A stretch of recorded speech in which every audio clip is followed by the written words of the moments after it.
Good afternoon. It's good to be outside today. I was starting to think that I had bad luck with you guys. Every time we meet, we're inside. But it's a good morning. We bounced around a little bit, fought through it, and that's part of kind of the second week or so of training camp. You know, there's aches and bruises and such, but we got to find ways to fight through it. That's part of developing a hardened football team. I thought we did that today. I'll take any questions anybody might have. No, a lot of interceptions in the 7-on-7 and stuff. A good sign that the defensive secondary is coming together pretty well. It is, but you know, I think the big thing I like to harp on is that that you see the opportunities when they present themselves. Some games are going to be like that. You're going to have opportunities. You got to close it out. We can't have dropped interceptions. Some games, by the luck of the draw or by design of the offense, the opportunities are not going to be there. And you got to find ways to get yourself off the field, the old-fashioned way and make people punt. So you take it when you can get it, but you don't kind of read too much into it when you do it. I guess with Coach canceling the afternoon practice, what's your sense of how these guys are holding up physically? I'm kind of in the dog days a little bit here. What's your sense of how these guys have held up? Kevin, it's camp, bro, yeah. And that's part of it. But we tell the guys to come out and do what we ask them to do. Trust that we're going to have their overall best interests at heart in terms of taking care of them. And when we take the field, they have to do just that. They've got to take the field. And so we think they're fighting through it. And so we took that precaution this afternoon in terms of giving them the afternoon off. Mike, what's the philosophy behind that drill, early on where the guy from the far side has to run all the way across? Like, what's the goal of that? It's just development of our football character as a defense. You do it early in practice because when you take the field, a lot of times you don't control when you take the field, and you have to flip that switch on. You can't warm up to playing defense. So it symbolizes that. At the beginning of the practice, we warm them up, we get out there and we run and we pursue the ball. And it's not just running. We have to run with proper angles and awareness of the ball carrier. So that's what that drill is about. It's about developing a hardened unit. Day two, I guess, for Pat Williams beyond the field. How does he look to you, and how close is he to Bob, I think he's doing well. Of course, he's not as far along in the process as some other guys. But again, like I said earlier, Pat is a veteran player. He's been there before. His learning curve is probably shorter than most, and he's catching up quickly.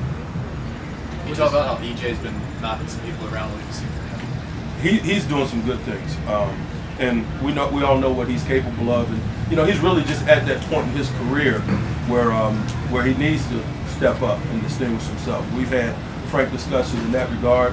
I think he's ready to accept that challenge, and he's showing it day to day on the field.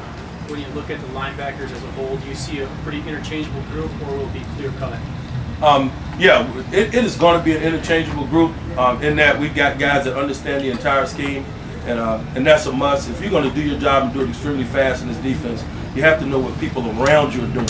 So we kind of cross-train people at positions for multiple reasons, to allow us to put our best players on the field, but also if you understand what the mic's doing and you're playing Will, it'll help you play Will better. So that's the reason we approach it that way. They're doing a good job with it. We haven't done as much of it as we would like to this point.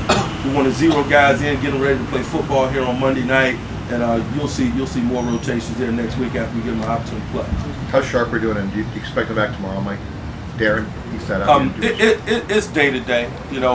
He should be fine. I don't think it's anything major. Moved Darian Scott over to the left end this year.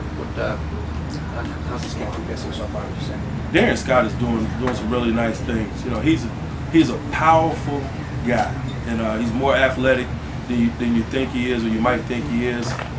He's doing some good things, and we, quite frankly, we need him to have a great camp and play well. We need to create competition at the end position, like a lot of positions, and he's doing that. He's driving everybody in the group, and can't wait to see those guys play and sort themselves out. What have you seen that you like out of your two younger safeties, Will Hunter and Greg Gordon, so far?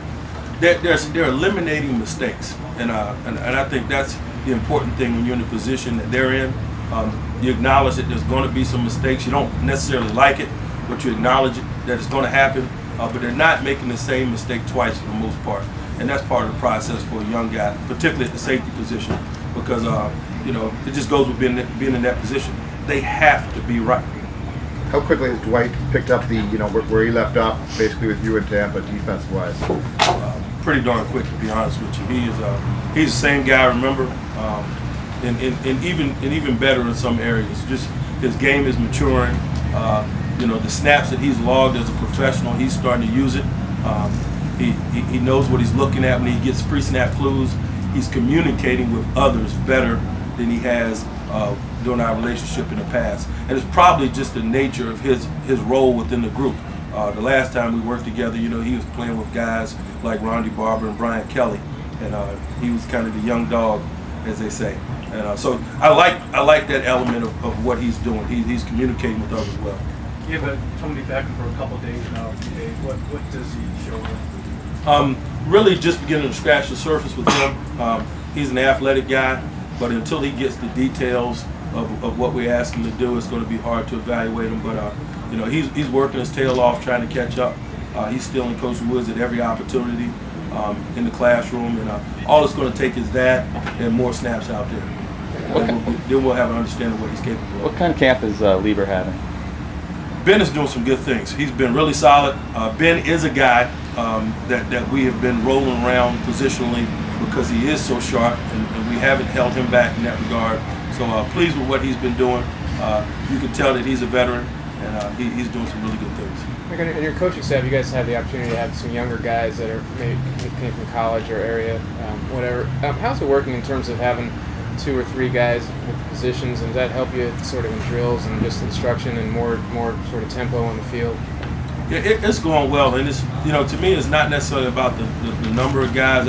We've got a good group of teachers, and that's what coaching is about. You try to eliminate problems before they happen, and when they do happen, you got to make them disappear quickly. And I sense that about our group. You hear the instructions on a daily basis. Guys are detail oriented on both sides of the ball and the special teams, so it's a good group.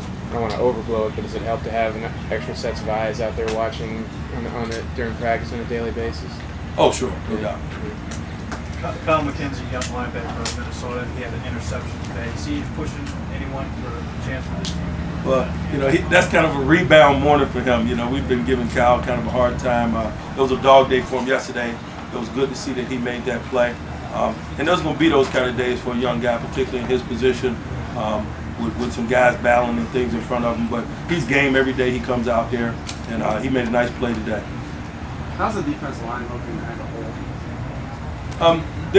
They're working extremely hard. We're pleased with how they're working. Yet at the same time, we want more. That's just the nature of this. And they're accepting the challenges on a day-to-day basis. I guess it's well documented the amount of pressure that we put on them to perform because they're capable of doing it. And we're not going to hold any bones about that. They're capable of being exceptional, so that's our expectation level. How has Greenway been progressing? He's been doing really well. He's been doing really well. Like we were talking about the young safeties earlier, you acknowledge that there's going to be problems, but he's making them disappear and disappear quickly. So he's got a chance, and I can't wait to see him play on Monday night with some live bullets. It almost looks like there's a competition with the offensive linemen go against the defensive linemen. It's a much beefed up group on the offensive line from last year. So having guys like Hutchinson and Hicks and those big guys, how much do they push the guys in defense? It's awesome. Competition is the truest motivator, and when you can line up against peers on a day-to-day basis that have desire to be great and are good players, it's going to bring the best out of you. And that's what this training camp is about. In order for us to fight the battles that start on September 11th, we got to compete against each other in a professional manner with good practice etiquette. And sometimes that's a slippery slope. It's a fine line, but the guys are doing a really good job of it. Last question for Coach Tomlin. Next question. Thank you. Vikings Training Camp 2006.